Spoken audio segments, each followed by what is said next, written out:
Shalom. This is the brother Tazabah out in Arizona. Today's lesson is gonna be you will lose and you will have to you will and you will have to lose worldly friends in this truth, because you can't stay in the mindset that these 2/3 are in. And roughly paraphrasing, it says, "You are perfect, but the wicked persuade you."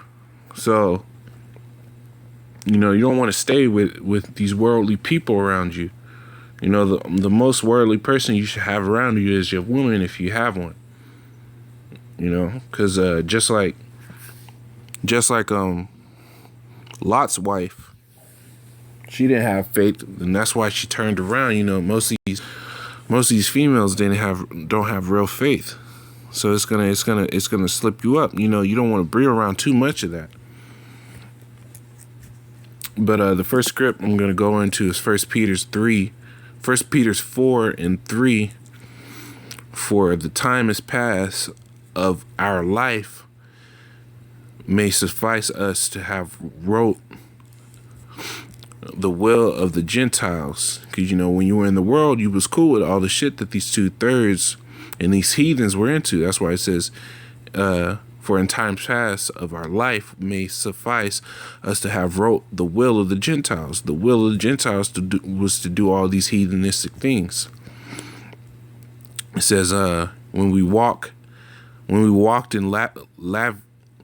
lasciviousness, lust, excess of wine, rivalings, that lasciviousness, that's how brothers was in the world. All they cared was money. That's lasciviousness, that's living large. Lust, every brother was lusting after, most brothers that came, not even most, I'll say every brother that came in this truth, they lust after other man's women before. That's a big thing when you was in the world. Heathens fucking love that shit. They make TV shows about it, man. Excessive wine, when you went out and party, you sat there, you turned up, you got drunk. Led you into doing some more of the abominable acts of these heathens. Revelings, banquetings, those lavish parties, that's the banquetings, and abominable adulteries. Because when you were in the world, just like the heathen, you were carried away into anything that fucking looked flashy. And when you were in the world, you were tolerant of that flashy shit and of idolatry, that going into all these other philosophies. Verse 4, wherein they think it strange that ye run not with them the same excess of riot.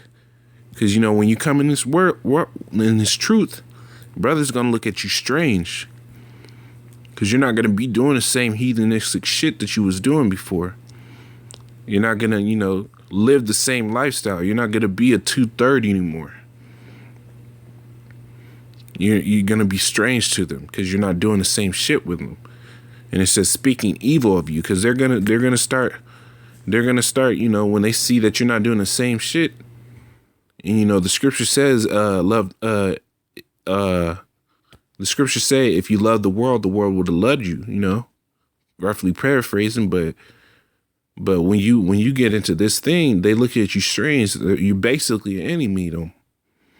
Even if you're not there to do any harm to them, they see you as an enemy. Because you're not living the same as they are. And that's really what it is, Peter summed it up for him. Peter let you know, like, it's not a strange thing for this shit to happen to you. But I'm gonna go into 1 Corinthians.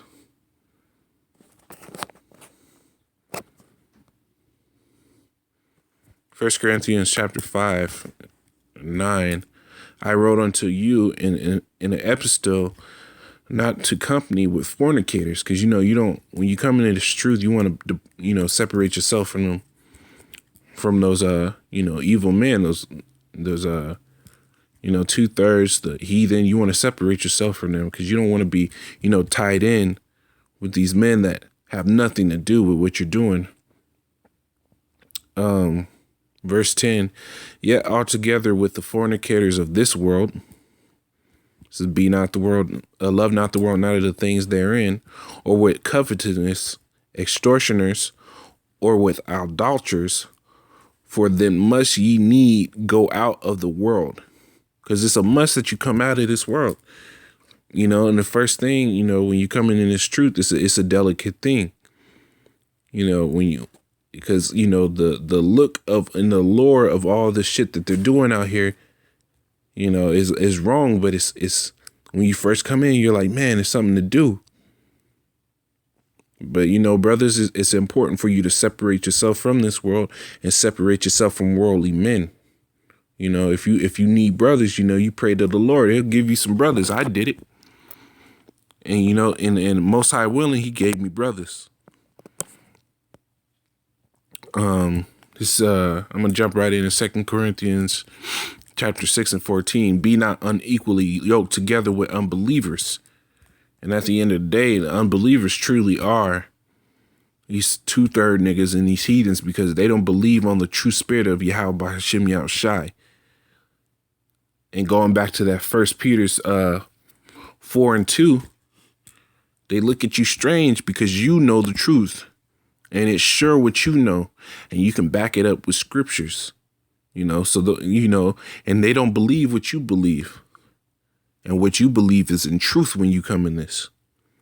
It says, be not unequally yoked with unbelievers, for what fellowship hath the righteousness with the unrighteousness? You know, and it's righteousness to come in this truth. It's righteousness to serve the Yahweh Hashem Yahushai in truth.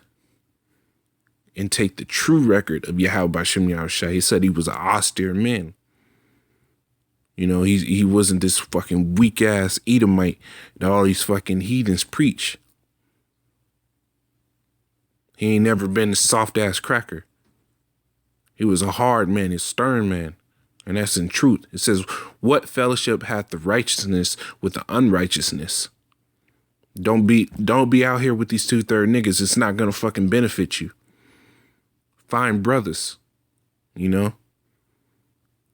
You know, Lord willing, you find a camp, and those can be your brothers, because those are brothers that are sure. And it says, and what communion had light with darkness? Because, you know, and that's straightforward. That's a pure analogy. You know, like when you're in a dark room and you shine some light, that darkness is cut. It's straight cut. So, you know, it says what communion had darkness with light. And, you know, I'm just look up the word communion real quick, because, you know, see what this say real quick.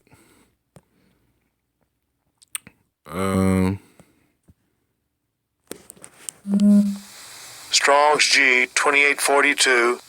Koinonia. Fellowship, association, community, communion, joint. It says fellowship, association, community, communion, joint participation in intercourse, to share with one has in anything, participation, intercourse, fellowship, intimacy, the right to hand as a sign and pledge of fellowship and fulfilling the apostolic office.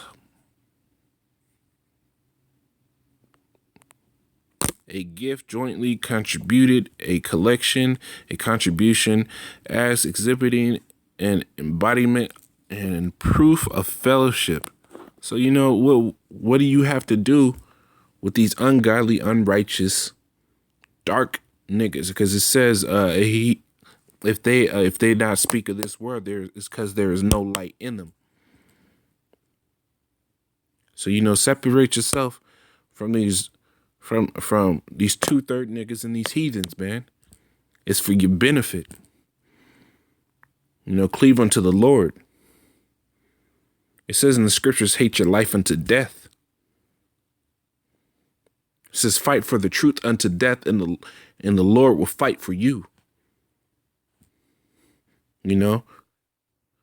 And being with these 2/3 niggas in this world, you're not going to fight for this truth entirely. So separate yourself from them.